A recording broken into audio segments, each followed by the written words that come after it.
Van Hollen. My gosh, he's off in El Salvador, and he's getting the hand. Let me show you. So he's complaining. He's like, what? I'm here in El Salvador. I can't get to first base with the El Salvadorian government. I'm trying to get the Maryland guy out, the guy that, let me show his sound from. I guess this would have been yesterday morning when he's like, I'm going to go down to El Salvador. I'm going to get him out because he's a Marylander. He's technically here illegally. Yes, illegally, he's from El Salvador. He wanted asylum, but let me tell you, you can't get asylum just because you got gangs in your country. It's actually not a qualifying factor. I know that sounds terrible, and I know it sounds heartless and whatever the left is, like, my gosh, you should be able to if there are gangs, but it doesn't qualify you. I mean, it's not religious prosecution, it's not political prosecution, so if you're from El Salvador and you come here illegally and they catch you in this gentleman's particular case. According to Pam Bondi, he was alleged to be a member of MS-13. So they didn't actually allow him out on bail, but, you'd think he's Jesus Christ. Superstar the way the left is going after this. Van Hollen saying, I'm going to get him out. I'm going down to El Salvador. I saw the comments of President. Okay, Lee. And I look forward to meeting with them. I've requested to meet with them. I reached out to the ambassador here to ask to meet while he's here.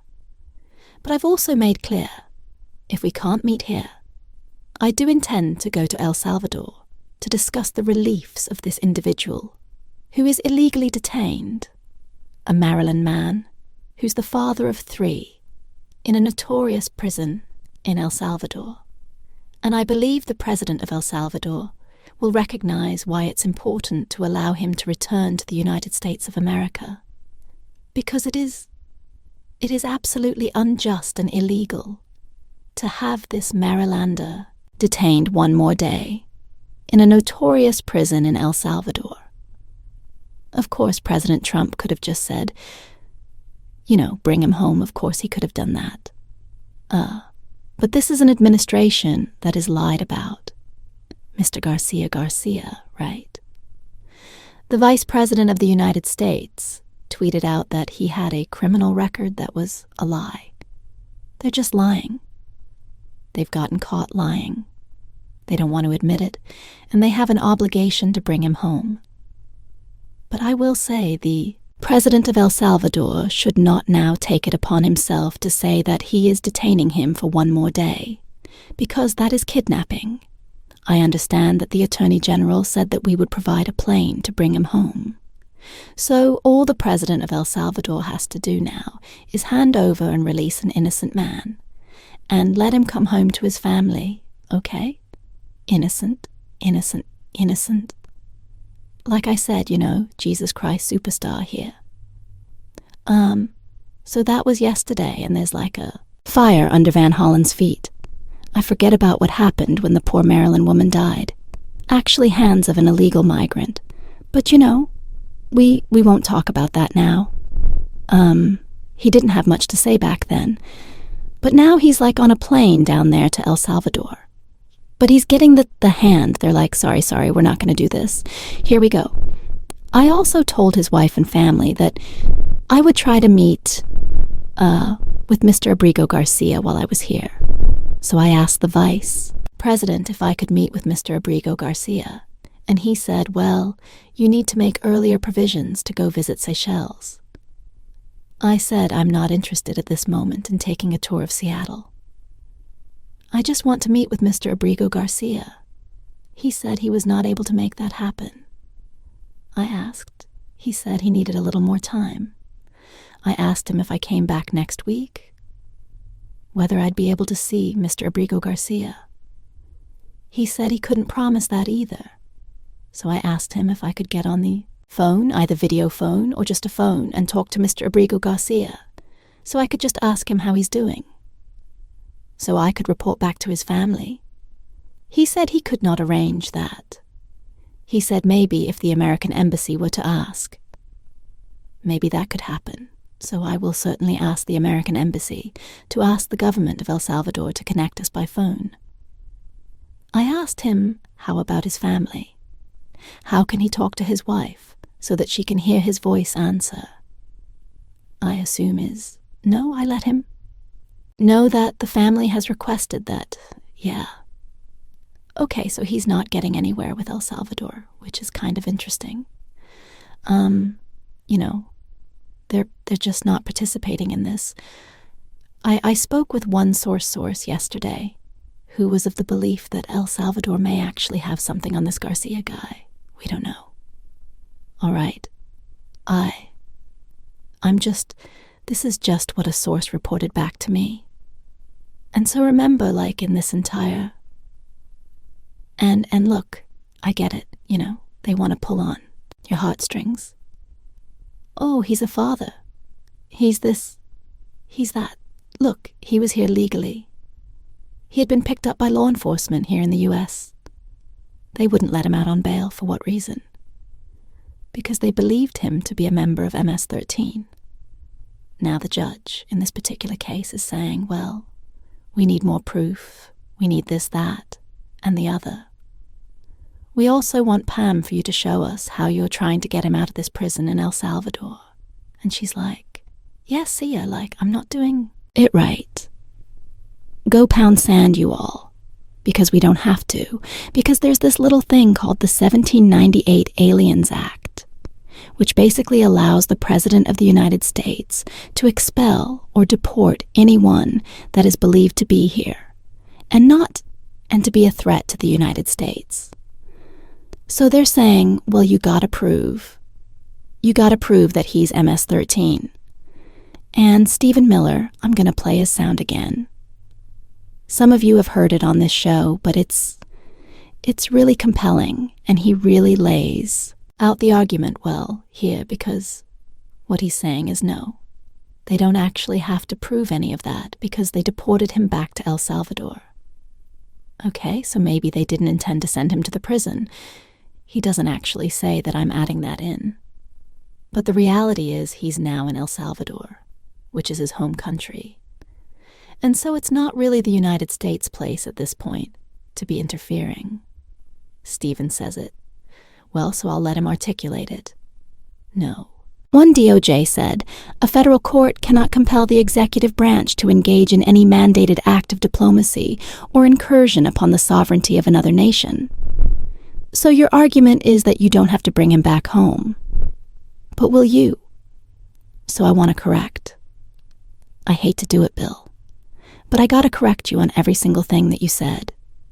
'Cause it was all wrong. First, we won the Supreme Court case.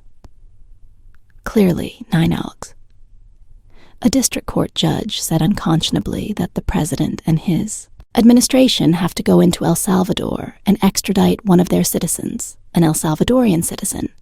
So that would be kidnapping, that we have to kidnap an El Salvadorian citizen against the will of his government and flying back to America, which would be an unimaginable act in an invasion of El Salvador sovereignty. So we appealed to the Supreme Court, and it said, clearly, no district court can compel the president to exercise his Article 2 foreign powers in any way whatsoever. DOJ called me after that Supreme Court ruling, and they said, this is amazing. We won this case. 9-0. We are in excellent standing here. So this has been portrayed wrong for 72 hours in the media. They said, the most a court could ever compel you to do would be to facilitate return, which would basically mean if El Salvador voluntarily sends them back, we wouldn't block him at the airport, we would put him back into ICE detention, and then he would be deported, either back to El Salvador or somewhere else. The Supreme Court said that is the most the government can be expected to do. So we won the case handily. The misreporting on this has been atrocious. Okay, secondly, I appreciate. He was not no bills important. He was not mistakenly sent to El Salvador. Okay, so do you still believe he's an illegal alien from El Salvador? Hold on. This is important in 2019. He was ordered deported. He is a final removal order from the United States. These are things that, no. One disputes, where is he from El Salvador? Where is he a resident and citizen of El Salvador? Is he here illegally? Yes. Does he have a deportation order? Yes. A DOJ lawyer who has since been relieved of duty. A saboteur. A Democrat put into a filing incorrectly that this was a mistaken removal. It was not. This was the right person sent to the right place. Now some have said, well, but he had a thing called a withholding order. So a withholding order means you've been ordered deported. But an immigration judge is saying you cannot go back to a particular country. Here's the thing. If you are a member of a foreign terrorist organization, you cannot have a withholding order, since he's in MS-13. There is no withholding order. You just answer the question. The gang that he is accused of being prosecuted by doesn't exist anymore. In El Salvador, the 18th Street gang is gone. So you have an illegal alien from Melissa Bill. Where are we supposed to send the illegal alien? From Melissa Bill, to allow me to ask you a question. Are you convinced he is still a member of MS-13? That was your original charge? Yes. Not only stand by, but here's the thing, Bill. Yes. But here not only am I convinced of it, not only is El Salvador convinced of it, Bill. He's an illegal alien from El Salvador with the deportation order. So his only options in life, Bill, his only options in life are to be deported to El Salvador or to be deported to some other country. That's it. He has a deportation order. So, Bill, you tell me, what country should we deport him to? Tell me, please tell me so. Marco Rubio on Saturday night, another 10 criminals. And I love that. Because he's like, tell me, Bill's like. So Marco Rubio, and look, Bill's just doing his job. Like, before we pile on Bill, like, listen. Part of making an argument stronger is trying to expose any potential flaws with it. And you know where the media is? Like, the media's all like completely on the side. That's that of the guy who's here illegally in the country, who was alleged to have been an MS-13 member, like he is. As I said, Jesus Christ superstar. They love him. Like he's it, right? Like he's the total prophet. And they are taking his side because they've gone completely wild. So I don't think Bill's necessarily taking the side of anyone there. I think he's just trying to say, hey, this is what the other folks are saying. And Stephen then basically shot down brilliantly everything that they're saying. Because they don't, whether you like it or not, the law is the law. And when you look at whether you can come here for asylum, the short answer is, you can't just for economic opportunity. Or because you live in a hellhole where they've got gangs and violence. I mean, it's awful, don't get me wrong. It's absolutely awful. We are so darn lucky to have been born in this wonderful country. And we need to remember that, we need to remember that we're proud that we are here and that we are American. But we also want to uphold our American values. And part of upholding those values means knowing who's in the country when they're here and having people cross in legally. Like, this should not be that contentious. This shouldn't be an argument. I remember a day when the left was very, very adamant that you couldn't come here illegally. And suddenly everything's completely, totally changed. And we're responsible for the whole wide world. Just ask Ana Navarro from The View. Why does it hit me so hard? So I have known about this prison for a long time, because I read and I follow Latin American news. And this place is as bad a prison as can possibly exist. And the idea that we are sending, that the United States of America is sending innocent people just so that Donald Trump can make this point about how he is deporting criminals and animals and monsters, as he calls them, to this prison, when it is a lie. It is a lie. And I told you before, I think that there wasn't more outrage, because I don't think people knew the details. I don't think people knew just how horrible this person is. There are no human rights. It is not an American. Okay, I'm not going to necessarily dispute that, but Anna, is that just think about it? Legally, not with your heart, because, you don't want anybody, especially somebody who may be innocent, right, being sent to a horrible place. But he's not an American. He was here illegally, and they needed to deport him to his home country. And now his home country is trying to figure out what to do. So I don't understand. I am with Stephen on this. Quite how you get to, okay, now we're going to extradite him from his home country when he's not an American to begin with. So this is just like blowing up the whole federal versus state issue. But I'm going to tell you something. Guess who wins the day on this one? The Supreme Court actually decided with the Trump administration that they had the right with the Aliens Act. Because what does the federal government do but control your borders, right? That's like the federal government's primary responsibility.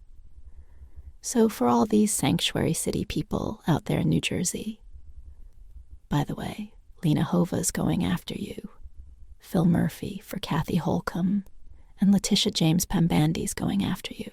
Guys, you cannot actually say we are going to defy federal law if ICE is detaining people. If ICE wants to deport people, you can't get in the way of that. And by the way, just, for public opinion's sake, I don't think that, everybody's going to be on the side of the Rikers Island. People, for goodness sakes, right? For goodness sakes. Speaking of Pam Bondi, ladies and gentlemen, is suing the state of Maine. And she's got really good reason. We're going to get to that. But first, a word from one of our sponsors. Now, this is a funny one. But you know what? I actually take my sleep very seriously. So I want to tell you about Cozy Earth again. One of our great sponsors here on the show. They have amazing stuff. Amazing stuff because, again, my sleep. I don't mess around. And these products by Cozy Earth, they are designed to really transform your sleep time. Your me time. Right? Okay. I know I have a lot of guys watching this. Trust me, your wife cares about this, your girlfriend cares about this, your mom cares about this, because you want to really have sort of a luxurious environment when you sleep. When I was younger, I would stay in nice hotels and I'd always be like, oh gosh, the sheets are so nice. They're so nice. Haha. And I get home and I'd be like, I got these icky sheets. I'm like, no. I like at some point in your life you recognize that you deserve. Right? You deserve those little things. We women deserve those little things. So I love Cozy Earth. I love all of their products. I love my bamboo sheets. They're actually phenomenal. My sales team was so worried when we took Cozy Earth on as one of the sponsors here on the program, because they know me, and they're like, if she doesn't like this, trust me. If she doesn't like this, she's gonna be like, there's no way. There's no way, because I take this very seriously. Whenever I promote a product of any kind, I make sure that it's good stuff, and this is good stuff. So it's no wonder they've got this best-selling bamboo sheet. You should check that out. Really, really soft. They got temperature cooling things. It's great. I would say this. The other plus on Cozy Earth is it's affordable. Cozy Earth. /Trish. It's not only affordable, but if you use my name. So go to cozyearth.com/Trish. You get 40% off all of their best-selling sheets, all their towels, all their pajamas. I actually really nice set of very soft pajamas as well. And much more, so you should definitely go check them out. Sanctuary sort of awaits you, if you would, at Cozy Earth. That's their slogan, actually. Sanctuary awaits at Cozy Earth. So Cozy Earth. Come forward /Trish. You help the show. You help me. Hopefully you help yourself or a loved one. Good stuff.